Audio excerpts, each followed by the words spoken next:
Shalom Bapak Ibu semua, saya mendapat pesan bahwa seorang mualaf mengaku bahwa dia tidak meninggalkan Yesus yang ada di dalam Alkitab dan dia tetap beriman kepada Yesus yang ada di dalam Alkitab sekalipun sekarang statusnya sudah seorang mualaf. Nah, berbagai alasan sudah diberikan termasuk ketika orang itu tetap mengikuti Yesus yang katanya menyembah Allah yang Esa, Yesus berdoa dengan cara bersujud sama seperti seorang Islam, dan lain sebagainya. Nah, kalau mualaf tersebut mengatakan bahwa dia tetap mengimani Yesus yang ada di dalam Alkitab, satu kisah yang tidak bisa dielakkan dari kehidupan Yesus yang ada di dalam Alkitab pada saat menjadi manusia adalah kematiannya dan kebangkitannya. Nah, pertanyaannya adalah, apakah yang mualaf tersebut meyakini bahwa Yesus yang katanya masih dia ikutin itu adalah Yesus yang pernah mati disalibkan dan bangkit pada hari yang ketiga? Karena Yesus sendiri mengalami kematian dan bangkit pada hari yang ketiga. Kita bisa lihat di dalam Lukas pasal yang ke-24, ini terjadi setelah Yesus disalibkan dan bangkit. Lihatlah tanganku dan kakiku. Yesus berkata kepada murid-muridnya,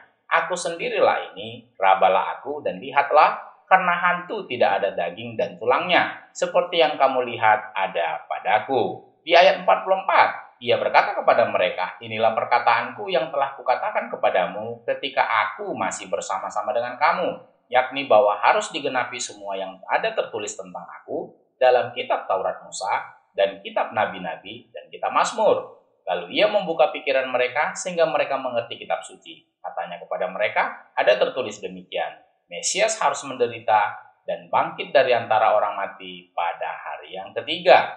Yesus sendiri mengatakan bahwa harus digenapi semua yang tertulis tentang dia dalam kitab Taurat, dalam kitab para nabi, dan kitab Mazmur. Dan dia sebagai Mesias harus menderita dan bangkit dari antara orang mati pada hari yang ketiga. Nah, kembali kepada saudara kita yang mualaf tadi Bapak Ibu. Apakah saudara kita itu mengimani kematian Yesus di kayu salib dan kebangkitannya pada hari yang ketiga? Tinggal pilih Yesus yang sesuai dengan Al-Qur'annya yang tidak mati disalibkan, atau pilih Yesus yang ada di dalam Alkitab, yaitu Yesus yang mati disalibkan namun bangkit pada hari yang ketiga. Tidak mungkin dia mengimani kedua-duanya. Harus memilih salah satu. Mengimani Yesus yang ada di dalam Alkitab berarti mualaf tersebut harus menerima bahwa Yesus yang dia yakini adalah Yesus yang pernah mati, kemudian bangkit dari antara orang mati pada hari yang ketiga. Kalau masih mengatakan bahwa mualaf tersebut masih mengakui dan mengimani Yesus yang ada di dalam Alkitab, tetapi tidak mau mengakui bahwa Yesus yang ada di dalam Alkitab itu mati dan bangkit pada hari yang ketiga, bukankah itu sama saja dengan menggunakan teologi maling atau teologi pemulung, Bapak Ibu? Silakan tuliskan komentar Anda untuk itu.